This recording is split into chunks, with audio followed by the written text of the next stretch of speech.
Got me falling right back.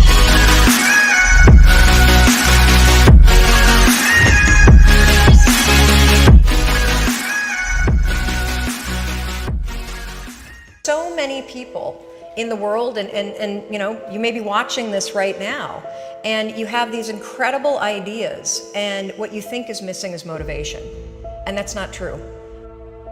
Because the way that our minds are wired, and the fact about human beings is that we are not designed to do things that are uncomfortable or scary or difficult. Our brains are designed to protect us from those things because our brains are trying to keep us alive. And in order to change, in order to build a business, in order to be the best parent, the best spouse, to do all those things that you know you want to do with your life, with your work, with your dreams, you're going to have to do things that are difficult, uncertain, or scary, which sets up this problem for all of us. The one thing we have in this world is we can't control the events, but we can choose what to focus on, we can choose what things mean, and we can choose what to do. Those three choices, those three decisions really control our life. You can always make a decision. That's always in your control. Staying with somebody that treats you like garbage is a decision. It is. Staying at a job that you hate is a decision. Staying in the body that you are not proud of is a decision. Is it going to be easy? No, it's not going to be easy to change. It's simple. It's your job to push yourself. It's not the smartest people who achieve success. It's the people who procrastinate less, make fewer excuses, as they take actions every day towards the goals that they want to achieve. Indecision is the thief of opportunity. Indecision means the door is still closed. Indecision means the opportunity waits. Indecision means what could be is postponed or may never be. If you want to be successful at anything in life, never leave the sight of setting a goal without doing something that commits you to fulfillment. The next morning, the alarm goes off, and I pretended NASA was there. It's the stupidest story. I literally went 5, 4, 3, 2, 1. I counted out loud, and then I stood up. And I'll never forget standing there in my bedroom. It was dark, it was cold, it was winter in Boston. And for the first time in 3 months, I had beaten my habit of hitting the snooze button.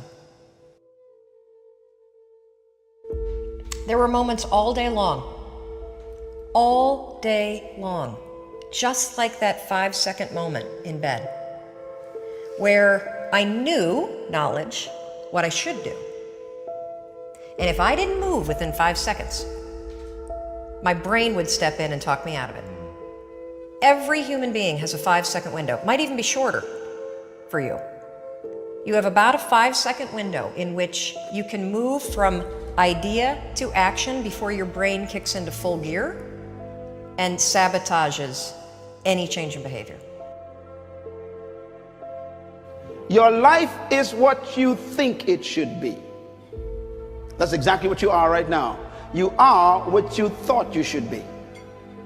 And if you don't like who you are, you got to change what you think you should be. What you think is more important than what you do.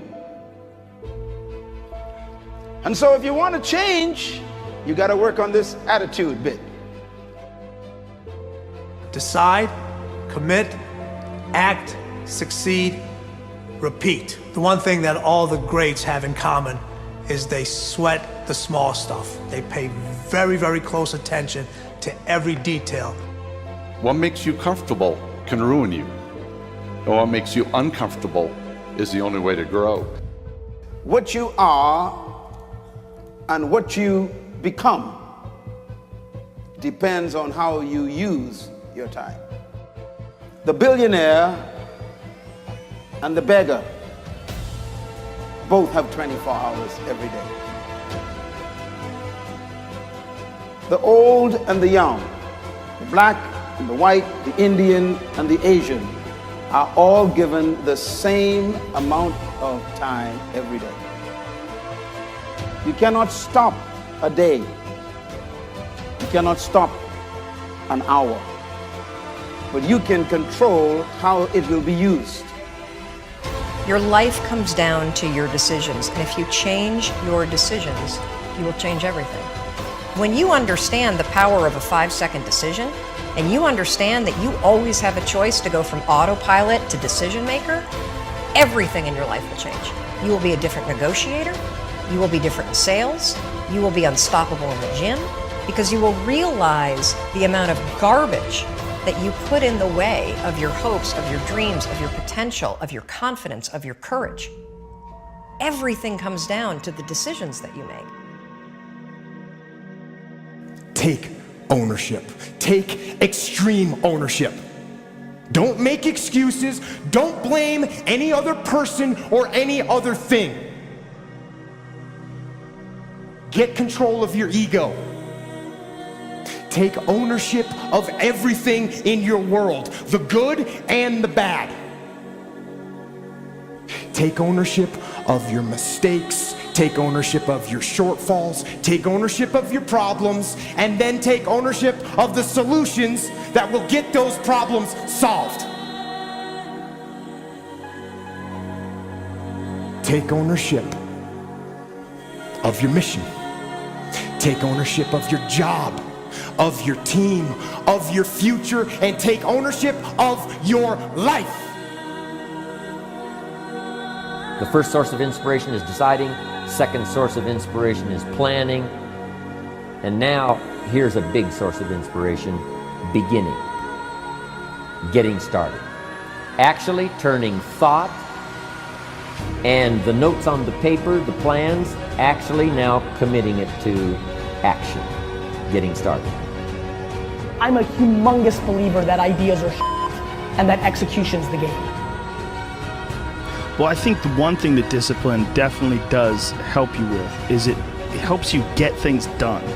And when you get things done, when you actually do things, you have more success. If you have more success, and sometimes a big part of success is just not being f***ing lazy and just doing it. Yeah. That's like 90% of it is just showing up. Get there and start working. Like, you're not gonna feel perfect every day. If I only worked out when I felt good, I'd be a fat f***. Discipline, it does start with waking up early. It really does. But that is just the beginning. And I always say that discipline is the root of all good qualities. But you have to absolutely apply it to things outside of just waking up early. It's everything. It's working out every day, making yourself stronger and faster and more flexible and healthier. Discipline is eating the right foods to fuel your system. It's about disciplining your emotions so you can make good decisions. Doing the tasks that you don't necessarily want to do, but that you know will help you. The thing about self-discipline is that it is necessary for everything you do in your life. You have to be self-disciplined. Discipline is not punishment. It's not. If you change your mindset and really focus it on what discipline really is, you start to welcome discipline. You welcome self-discipline into your life. You people have to know you, not because, oh, he's a good salesman. Oh, he's a good this. Oh, he's an artist. People need to know you for one major thing first. He works. He produces. The guy's there every day. The guy's pushing and shoving. Because the truth is, no matter how good your ideas are, how good your art is, or how good your skill set is, if you're not working, man, if you're not vibrating at a frequency that people say, my God, how does that guy do all that? If you're not vibrating at that rate, if you're not working at that level, you're not going to make it.